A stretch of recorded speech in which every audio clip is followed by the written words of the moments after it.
Welcome back to the Deep Dive.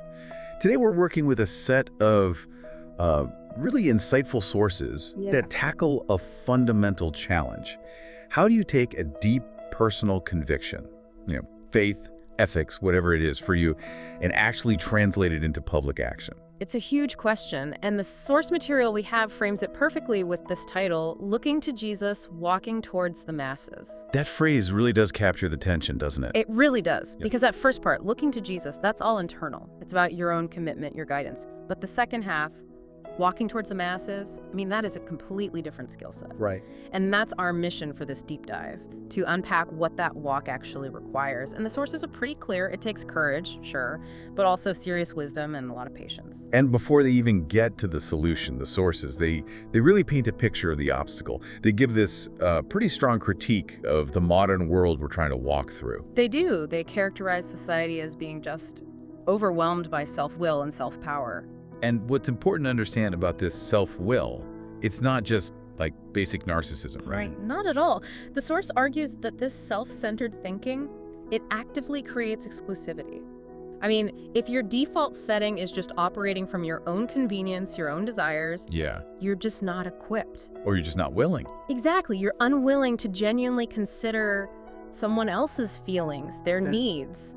Their reality. It's a rejection of shared empathy for, your own unilateral thing. Okay, so let's dig into that. How does this actually show up in public life? The source gives some great, very specific civic examples of this. Oh, yeah. You see this tension play out immediately in, political feedback loops. The source points to an example from Taiwan. They have this system where any citizen proposal, it can require a formal government response if it gets just 5,000 agreements online. 5,000, that's it. In a modern country, that sounds dangerously low for starting a serious policy debate. It is, and that's exactly the source's critique. The goal is citizen participation, which is great, but it risks becoming a playground for, instant populist policies that just aren't sustainable. So you could propose something like? Well, the source uses the classic example, no taxes for all citizens. You could get millions of people to click agree on that, right? Even if they know it would completely collapse the state. It's an instant gratification loop, totally disconnected from reality. That brings us to the other case study they used, which I thought was brilliant, the popular push for a 4-day work week. Yes, an idea that sounds great to almost everyone. More convenience, an extra day off. Who wouldn't want that? But this is where the self-focused hypocrisy really comes out. It really does. The citizen argues for this for themselves. They want flexibility, convenience. But the second you suggest applying that same standard to, say, public servants, The people who are there to serve me. the people who serve you, the opposition is instant and loud. The source points out the immediate reaction is, wait, if the DMV is closed on Friday, that means I can only get my license renewed Monday through Thursday. Exactly. That's an inconvenience for me. The convenience standard is fantastic right up until the moment applying it to someone else inconveniences you. It just shows how self-interest dictates the standards we're willing to apply to everyone else. So if that's the world we're living in, this pervasive self-will, how do you even begin to walk towards the masses in a way that means something? Well, that's the transition, and it brings us to the source's really profound analysis of a story we all think we know, the parable of the Good Samaritan. We tend to just focus on the kindness part, right? He stopped to help. We simplify it, but the source says we have to analyze the conflicts the Samaritan had to navigate, because that's where the wisdom is, not just the emotion. Okay, so the first conflict is the obvious one, the ethnic one. Jews and Samaritans, they were enemies. Right. But the source argues the more significant conflict really was the failure of the two guys who came before him, the priest and the Levite. The religious professionals. Yeah, religious professionals. The people most active in service to God. They see this injured man, and their reaction is basically, this is unrelated to me. They decided helping was messy, inconvenient, maybe even contaminating. They saw their religious duty as an excuse to avoid basic human compassion. Precisely. And that's a powerful insight. But the real deep dive here is what the Samaritan does after the rescue. The source calls this the second-day spirit. The second-day spirit, what's that? It's the shift from just an emotional reaction to an act of managed, wise stewardship.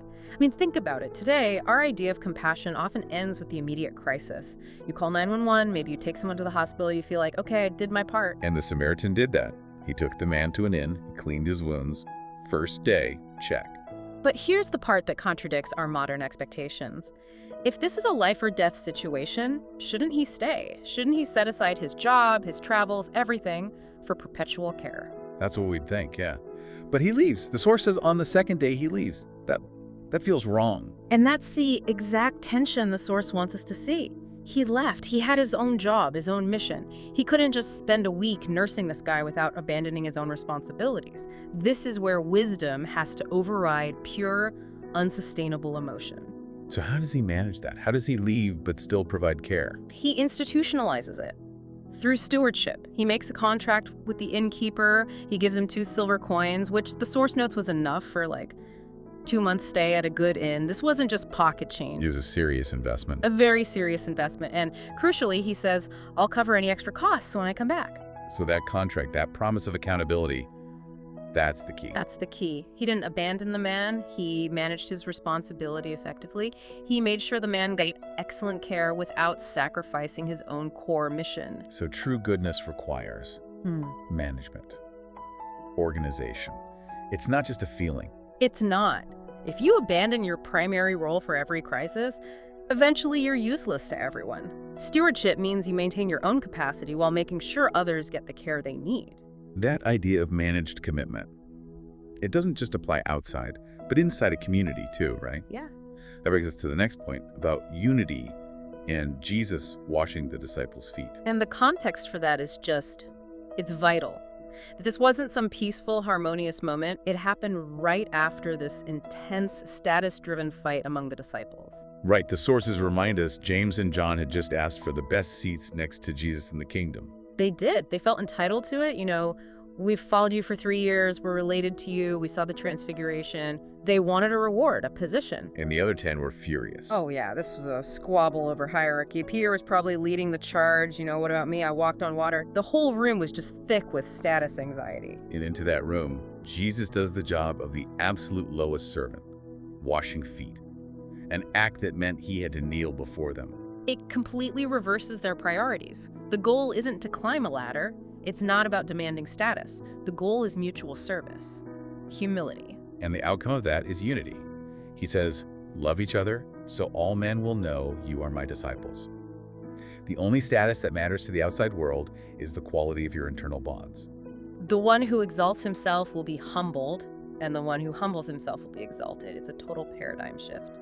Okay, so shifting from that internal unity to the external mission, the sources then tackle evangelism. And they use this really stark image that you're like sheep among wolves, not sheep among other sheep. Which means the world is often smarter, more shrewd, more focused than we give it credit for.